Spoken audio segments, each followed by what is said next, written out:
Hey everyone, I hope you're doing well and welcome back to my channel.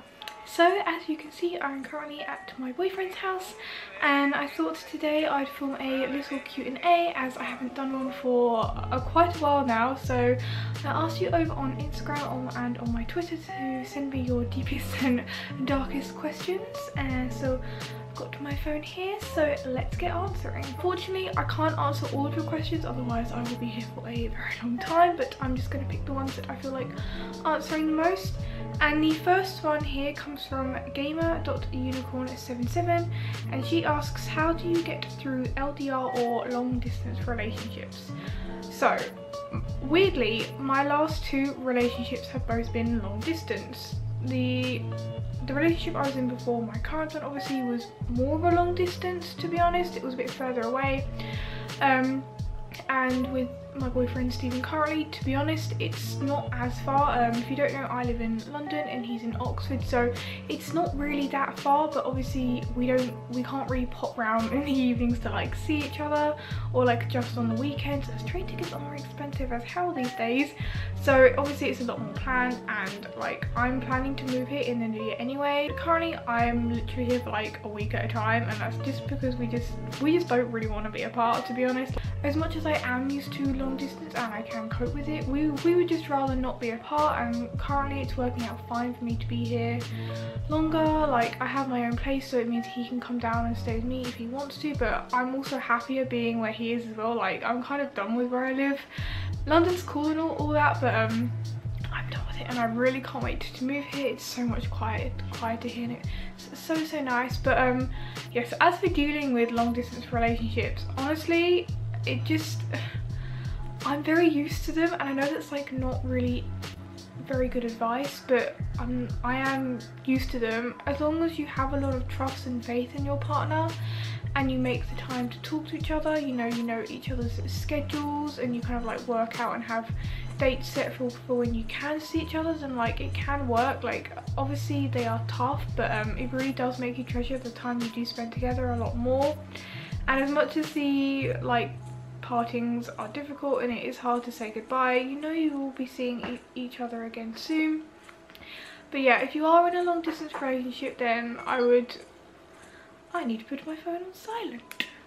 Then yeah, just know like they are possible, and there are things like Skype, and obviously we have lots of different kinds of messaging apps these days, and yeah, they are really they are possible to do. And if you are in one right now, then I wish you all the best. The next question comes from a.laura.8 and she asks, how many times have you been to Japan? I have now been to Tokyo a total of 3 times. I went in 2016 with my ex, and the last 2 years I went by myself, but I also met friends out there. And I know I'm very lucky in the fact I've been able to travel to Tokyo so many times in the past few years. Not gonna lie, this year's trip I was kind of expecting it to be my last trip for a while, but that's okay. Like I'm very grateful for the time I've been able to go to Tokyo in the past few years, and hopefully I'm planning my next trip to be with Stephen, so that's going to be exciting. But yeah, if you are planning a trip to Tokyo, then trust me, it will not disappoint. The next question comes from Nerdy Monster Goes, and they ask, what is your advice for people who want to be bolder with their fashion but are scared to? Now, as you know, I'm very into I'm currently not pastel for once today. For once I'm not pastel, but I'm very into obviously my Japanese fashion. And yes, wearing Japanese fashion, it didn't happen overnight for me. It took a long time for me to build up the confidence to wear this kind of style on a daily basis. And weirdly now, I feel weirder if I wear, say, a normal kind of outfit and like a jeans and t-shirt. Like, I feel weird in that. I can't do that. Especially with my hair, I'm just like, may as well go for the full-on look and, just dress to impress all the time. And trust me, I know like this isn't to everybody's taste, but I don't really care. The most important thing I will always say is, if what wearing makes you happy, that's the most important thing, because trust me, people can see and like read if you are confident, and if you're wearing something that makes you feel confident, then like that means everything. And as for wearing bolder fashions for somebody who doesn't feel as confident doing so, I would suggest just starting out small and building your way up. That's what I would do. I would occasionally wear, say, like a Liz Lisa style outfit, or I would incorporate maybe some more colourful pieces into my outfits, and I just kind of slowly built my way up until I was like, I want to wear this every day, like this is my style, this is what I really like. I feel the most comfortable in this, and it's taken me a good few years to kind of really work out what my style is and really come to terms with what I like to wear and having the confidence to wear this. And you know, I do have days where I don't feel so confident in what I wear, and I think everybody has that, but I just try to block out all the horror, like the weird looks and the strange comments, because at the end of the day, if it makes you happy, then that's the most important thing. And another question from Nerdy Monster Goes, they also asked, what inspires you to stay strong, I can't talk today, in hard times? Staying strong in hard times. There's a piece of fluff in my nose. Yeah, Gatsu is like molting, so there's just fluff everywhere right now. Okay, this is... I don't feel like I can sum this up in a sentence, but my biggest piece of advice that I try to give to other people and to myself is, it will pass. I promise you, whatever you're going through, it will pass and it will get better. I know it's sometimes harder to believe when someone says that to you, but I've been there many a times, and I know what it feels like when you're just in this hole and you don't know how you're going to get out, and you feel like it's never going to go and you're never going to find your way out. But I'm telling you from the bottom of my heart, it will pass and you will get through this. Bree_Mifsud asks, you're stranded on a desert island and can only bring 3 things. What do you bring? Oh my god, this is really tough. Okay, my phone has to be one. Can like a pocket Wi-Fi be another thing, so that I still have internet? And then probably a Poké plushie of my choice, because I cannot be anywhere without a plushie, clearly. The next question comes from Ditzy Print, and they ask, who does the bunny belong to and what's their name? So yeah, you occasionally see a rabbit appearing on my Instagram stories, and that is my boyfriend's bunny. He's called Gatsu. He's very cute. He's so big, but my god, he can be the most annoying bunny ever. But he is very, very cute, and we are slowly learning to love each other. I'm just going to say that. The next question is from SA_veggie, and they ask, are you vegan, and if so, for how long? I'm not a vegan. I am technically a pescatarian, and that means I eat fish, but I don't eat meat or anything like that. I do eat a lot of vegan food. I really enjoy vegan food, and I do try and eat as much like vegan food I can. I do avoid most dairy products. I don't eat really any dairy at all at the moment. I can't be fully vegan for health reasons, unfortunately. Plus it's very hard to be completely vegan, if I'm going to be completely honest, and I know I would be putting my health at risk if I did that, so that's the most important thing. But I'm a pescatarian because I do love my fish, and sadly I can't be without sushi, but I do enjoy a lot of vegan food. The next question is from Nat_Jerry_Bears_Raw, and she asked, what was your dream job ever since you were little?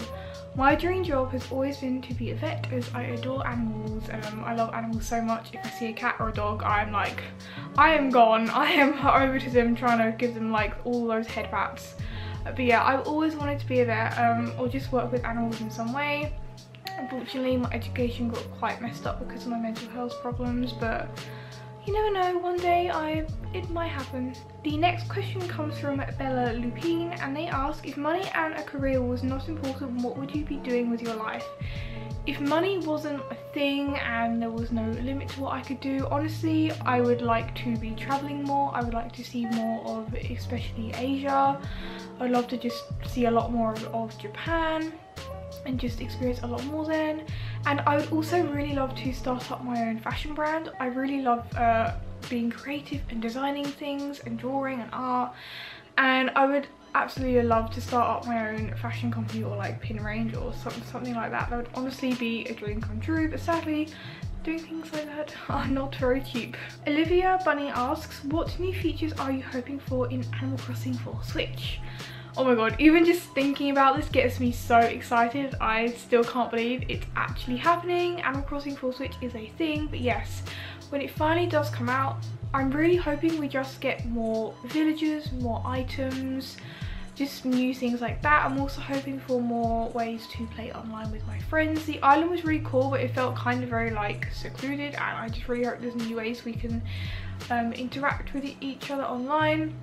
One really random thing I've always wanted on Animal Crossing is like kind of like a backyard with my house. I've always wished for some kind of like garden that I could create and design, and honestly I'm not really bothered if there's not a lot of new things. I don't know, I have pretty high hopes for Nintendo, but I'm just very excited to see how it changes graphically and how it's going to look on Switch. I think that's going to be the most exciting thing. Ashley Loves Cats 66 asks your favourite eyeshadow and mascara. My favourite mascara that I've pretty much worn every day for, I don't know, probably over a couple of years now is the Maybelline Lash Sensational Mascara. I use that on my top lashes, and I use a L'Oreal one on my bottom ones as well.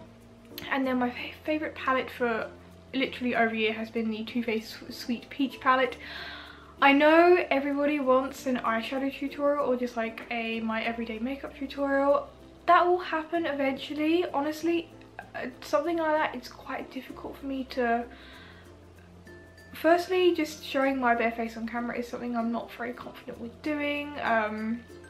I have to say I have a lot of issues around that, as I suffer from quite bad body dysmorphia, so even that in itself is quite a big deal for me, which probably sounds very vain, but I find it really, really hard, especially if I've got to like sit there and edit myself afterwards. I don't know if I can do that.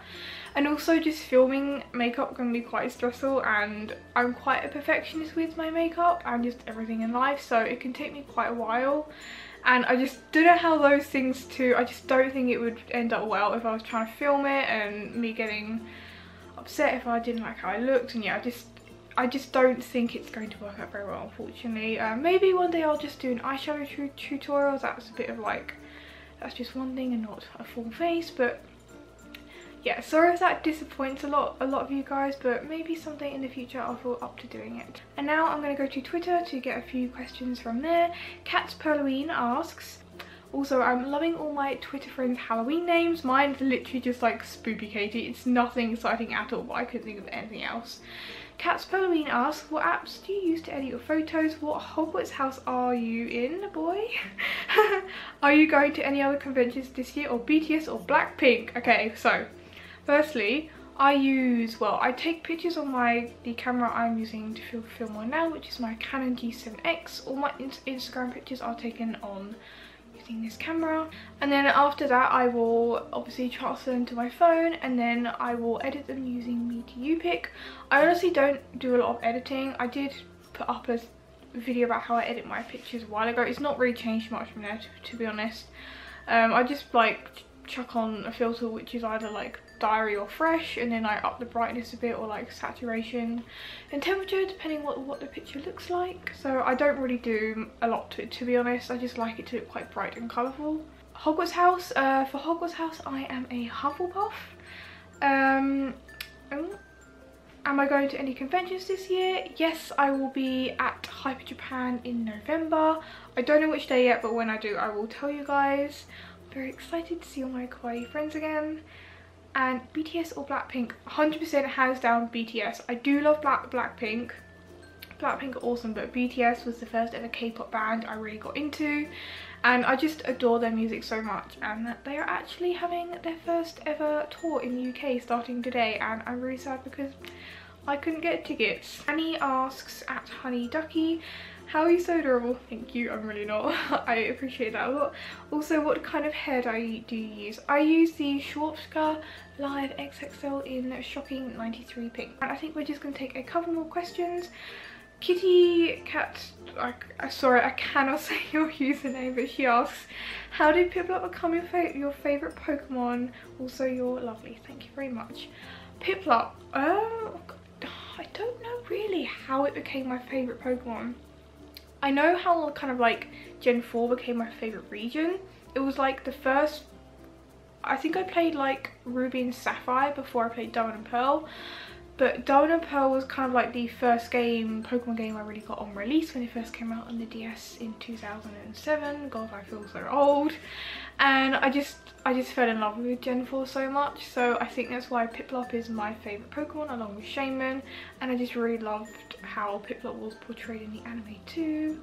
Like the whole Sinnoh anime arc, I think is like Pokemon's best arc ever. It's just amazing and I can watch every episode again and again. The last question I'm going to answer today comes from Isolda93, and she asks, do you have any beliefs in higher powers?